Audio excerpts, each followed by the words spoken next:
Hi Tribe! Today I wanted to talk to you a little bit about social signalling and the reason why this is the main part of RO-DBT. And this is one of the things that is quite different between RO-DBT and other treatments, is that we'll focus on the way in which we signal our intentions. So to understand this a little bit, we need to understand the purpose behind social signalling.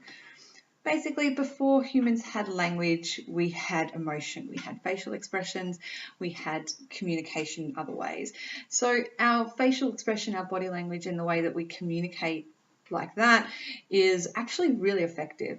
And it takes us a lot quicker to pick up on a facial expression. It takes about 4 milliseconds to pick up on a facial expression of someone else, and it takes us 10 milliseconds to actually cognitively make sense of what might be going on for them.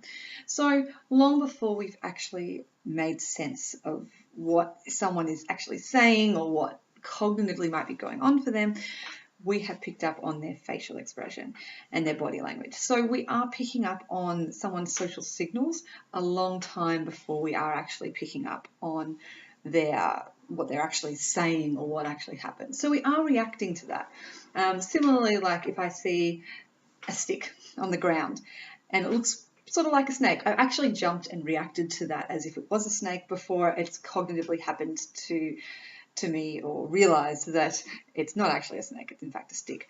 So similarly with facial expressions. So that's why social signaling is so important, is because we do react to how someone is coming across. If they're smiling, if their eyebrows are up, if they are flat-faced, if they are looking unimpressed, we're reacting to that. And it's actually quite a visceral experience to have that reaction. And we do react quite strongly to it. Another aspect of that is the micro-mimicry, as we call it. So if someone has an expression on their face, whether it be a grimace, a smile, a frown, anger, there's going to be a split second where we mimic that, or our facial expression tries to mirror that. It's a way of us understanding what they may be feeling, which is going to then help to let us know what's going on for them.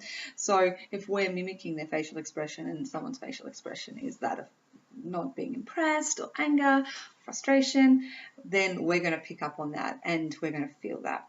So these are really important things to keep in mind, is the way in which our body language, our facial expressions do communicate with others, and the way that we pick up on that so quickly without even thinking about it. If we're ever doing a presentation or in a room with a whole heap of flat-faced, unimpressed people, we are going to react to that.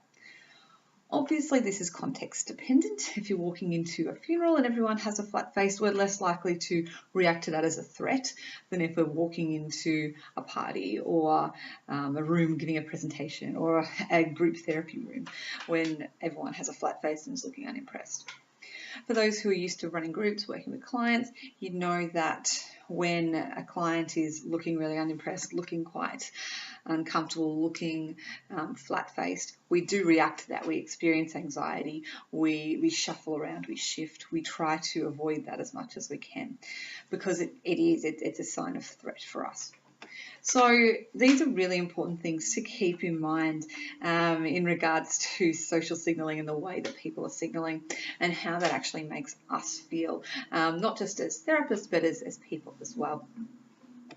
So based on this sort of information and the way in which we pick up on this, this is why social signalling is such a huge part of our RO-DBT, because we are trying to change the way that people are social signalling. The theory being that people with over-control difficulties are more likely to social signal in ways that is incongruent with how they might be feeling, or that might keep them, I suppose, out of the tribe, keep them stuck. I will talk about tribes at another time.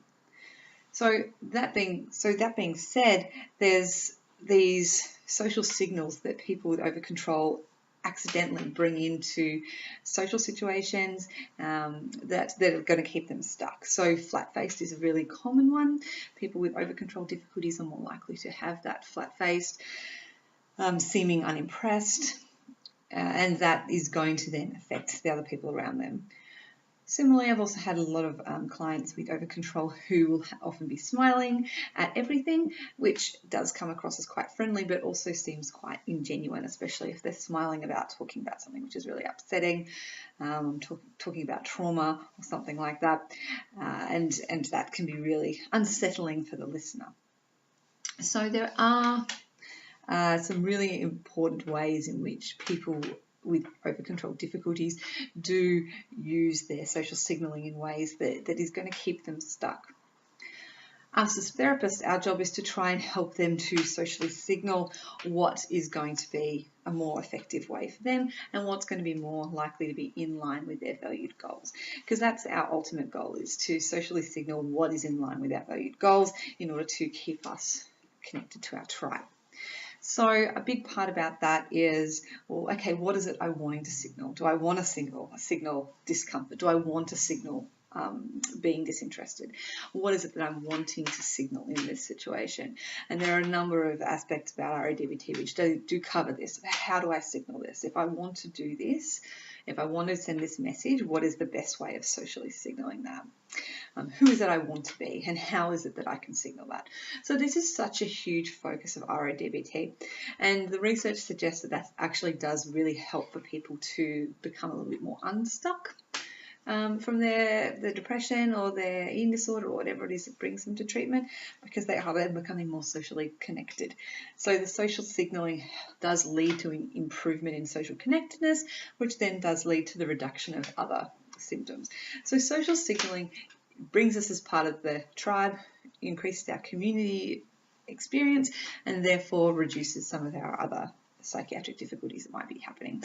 So it seems a bit strange to think about it, but when you break it down, it actually makes a lot of sense. And again, like I said, I'll talk about tribes in another time, but it all comes back to the idea that us as humans do need our tribes. And if we're out of the tribe and we're constantly getting signals from other people that we are out of the tribe, especially based on our own social signals, then it's going to lead to psychiatric issues in ourselves.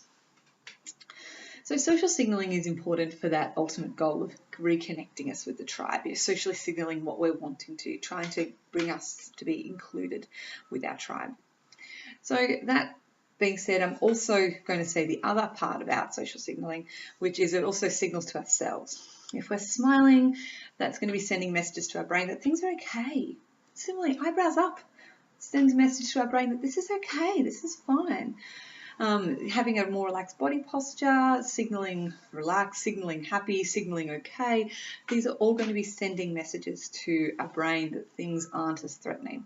So this is, I suppose, step one in RO-DBT, particularly the skills training component, but also for us to consider as individual therapists, is trying to address the biotemperament, so trying to activate our social safety system, which is social signalling in itself, but it is that very first stage of trying to activate our social safety, trying to get out of our threatened state, trying to relax our shoulders, have an open posture, breathe slowly, a polite closed mouth smile, and also our eyebrows up. So this is our social safety system, and I will talk in some other stage about other ways of accessing that social safety system, but at the moment it is about trying to focus on trying to activate that social safety system, which is a social signal in itself, but then going one step further and what else am I trying to signal in this situation.